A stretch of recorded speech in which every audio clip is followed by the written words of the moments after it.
Il est entré une fois pour toutes dans le lieu très saint, avec son propre sang, ayant obtenu pour nous une rédemption éternelle. Hébreux 9:12. Voici une porte était ouverte dans le ciel, et je vis au milieu du trône un agneau qui se tenait là comme immolé. Apocalypse 4, 1, 5, 6. Nous trouvons au livre de l'Apocalypse toute une série de tableaux décrivant l'avènement du Seigneur Jésus-Christ, lorsqu'avec les anges de sa puissance, il jugera ceux qui auront refusé d'obéir à l'Évangile. Dès les premières lignes, nous sommes avertis que la révélation des choses qui doivent bientôt arriver fut donnée par Dieu à Jésus-Christ, pour qu'il les communiquât à ses serviteurs.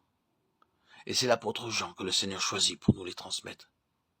Saül de Tarse avait été appelé pour porter au monde le message de l'amour. Jésus s'était révélé à lui. Et maintenant, c'est Jean qu'il choisit comme messager pour transmettre ce qui lui sera dit et montré. Tout aussitôt, dans la vision qui se déroule aux yeux de l'apôtre, nous pouvons discerner les pensées de Dieu au sujet du calvaire et les conséquences éternelles de l'incrédulité concernant l'agneau de Dieu, mort pour ôter le péché du monde. Dans la salutation adressée aux églises au nom de Dieu et du Seigneur Jésus-Christ, celui-ci nous est présenté comme le premier-né d'entre les morts. Ceux auxquels Jean s'adresse sont les aimés du Seigneur, les délivrés du péché par le sang versé. Apocalypse 1, 4, 6. Ce Sauveur, mort pour eux, est retourné au ciel. Il représente les rachetés, ceux qui, sortis de la famille d'Adam, font maintenant partie d'une nouvelle race royale et céleste. Par le sang versé pour eux, par leur mort avec le crucifié, ils sont dès maintenant rois et sacrificateurs pour Dieu, héritiers de Dieu, morts pour ôter le péché du monde.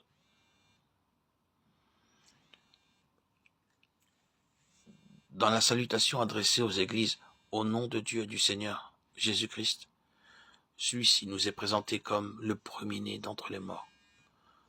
Ceux auxquels Jean s'adresse sont les aimés du Seigneur, les délivrés du péché par le sang versé. Apocalypse 1, 4, 6. Ce Sauveur, mort pour eux et retourné au ciel. Il représente les rachetés, ceux qui sont sortis de la famille d'Adam font maintenant partie d'une nouvelle race royale et céleste, par le sang versé pour eux, par leur mort avec le crucifié. Ils sont dès maintenant rois et sacrificateurs pour Dieu, héritiers de Dieu, co-héritiers avec Christ.